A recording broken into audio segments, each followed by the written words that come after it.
It's your boy Shay coming back at you with another LNC NBA playoff update. As always, make sure you like this video, subscribe to the channel, hit the notification bell, set the bell to all so that way you don't miss a single NBA playoff update.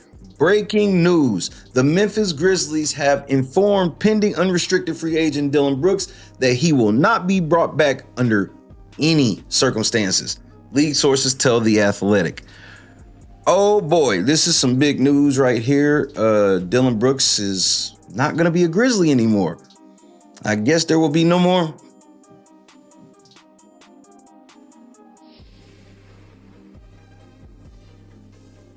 Stop the cap. Bouncing down the tunnel, all that, he gone, right? So I don't like that the Grizzlies, it seems like they're trying to blame this all on Dillon Brooks. I think the biggest blame to all of this is Taylor Jenkins. Taylor Jenkins is not a good coach, especially not for them. He seems like he don't even have control of that team. It wasn't just Dillon Brooks talking trash. Remember, Ja Morant, their superstar, told everybody they were fine in the West. All they had to worry about was the Celtics. And you had, Jaren Jackson talking about strength and numbers, and Desmond Bain was messing with LeBron too. It wasn't just Dillon Brooks. And so I don't like that it feels like they're scapegoating Brooks, but maybe this is why Dillon Brooks left. There's clips out there saying that they claim that Dillon Brooks said on the bench that in game 7 or game 6 rather, that he was not coming back. And then we all saw him walk. I started to do a video on it and didn't, but most people saw him walk from Crypto Arena to his hotel after game 6. And, maybe something happened in the locker room after that.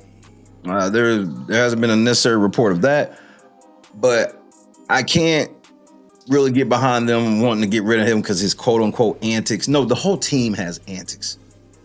The whole team. Remember, he wasn't the one caught with the pistol.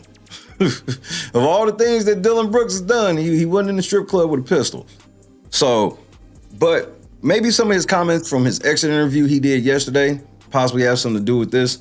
So let's just listen to a portion of what he had to say. Dylan back here. Taylor just talked about less talk, more walk next season. Is that an environment you feel you could operate under if you are back here next year? I can operate in any environment, with the talking, I did that. I do that for one, to create an advantage for myself. And two, I try to create this matchup between my opponent.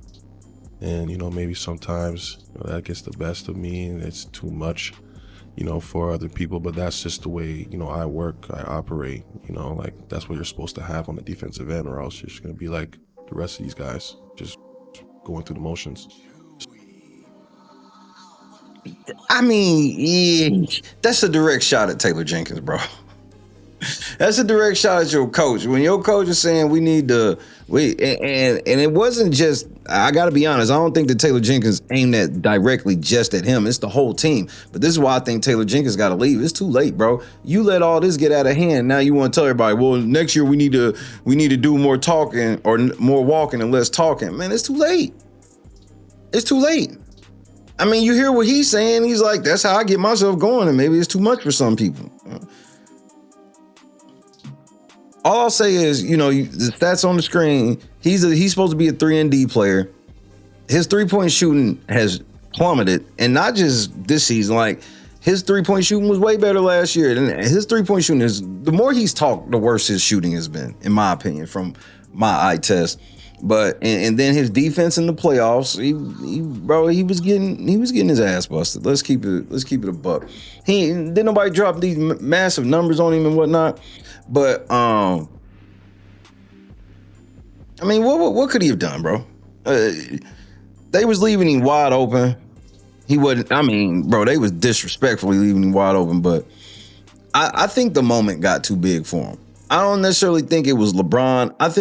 I truly think the media bothered him more than LeBron. So, I knew when my role changed that I had to motivate myself every single day to come in here and work, and that's what I did, and I just kept it real.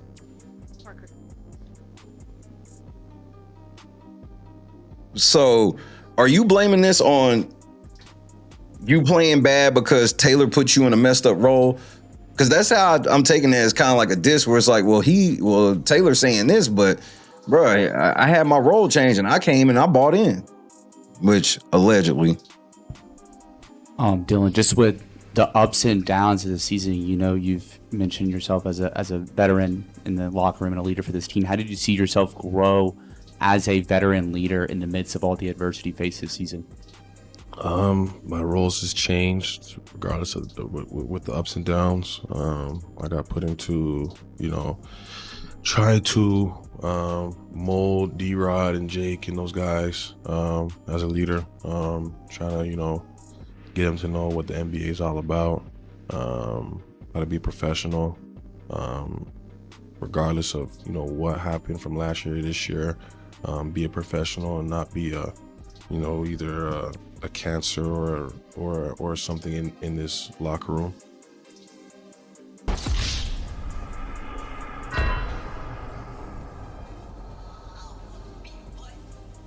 Bro, are you serious? Are you serious? So this is why I say it's a Taylor Jenkins problem. So you mean to tell me Dillon Brooks was in charge of mentoring the younger players on the team? Okay. And then just ultimately trying to, voice my opinions to my teammates on how we can get better.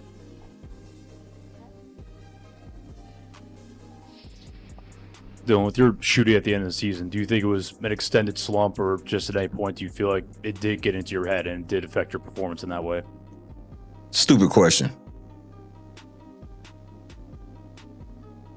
I feel you, Dillon Brooks. Look, I feel this is a stupid question, bro.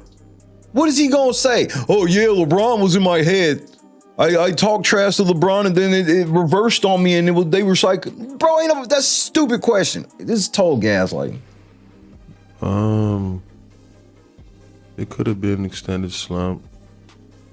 I'm not sure. They started just, not even guarding me out there in the series. I wish I could have got some play calls so I can find my rhythm and find some stuff like that, but Wait, when were they calling plays for you? So I will say this about Dillon Brooks. I thought he was a better offensive scorer when he first came into the league, and he has just turned into just a spot-up jump shooter. Now, I ain't gonna sit here and say that the boy from Canada can't get buckets on his own, but he's not even the third option. You talking about a scenario where Ja's the ball handler with Desmond Bane being the primary scorer outside of Ja. And then you got Jaren Jackson Jr.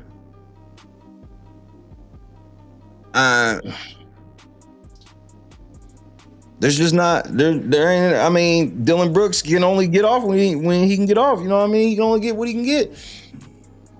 And I know a lot of people gonna cook him for that comment, because they like, why would they call plays for you if you are, missing all these wide open threes? Well, maybe wide open threes ain't his offensive game.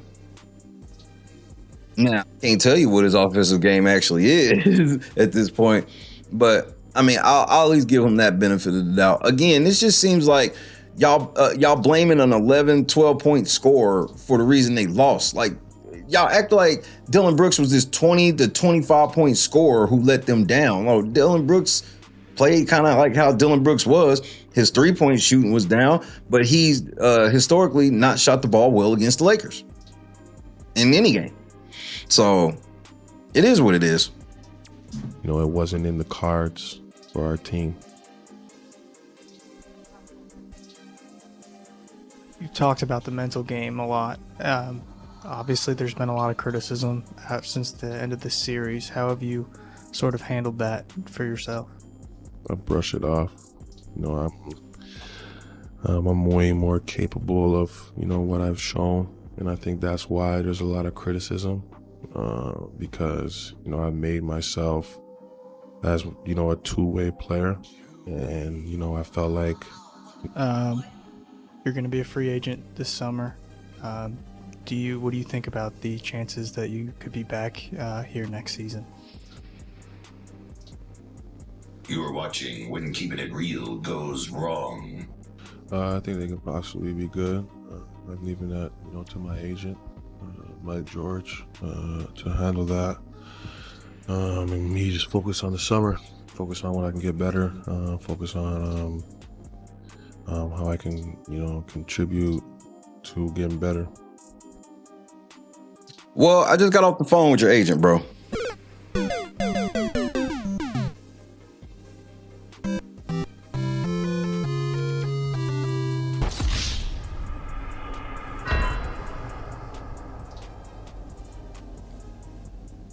Dillon Brooks is no longer a Memphis Grizzly.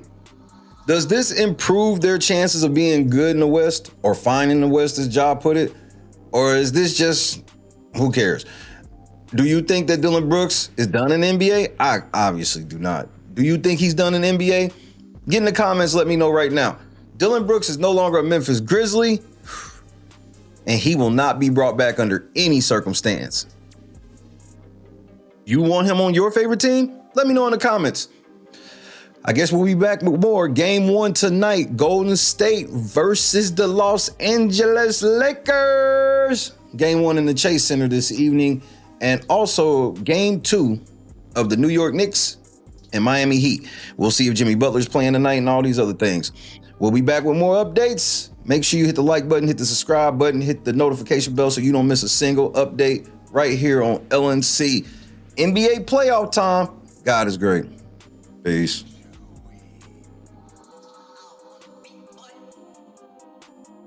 I don't care, he's old. You know what I mean? I was waiting for that. I was expecting him to do that game 4, game 5. He wanted to say something when I got my 4th foul. He should have been saying that earlier on. But, I poke bears. I don't respect no one until they come and give me 40. I pride myself on, what I do is defense and taking on any challenge that's on the board.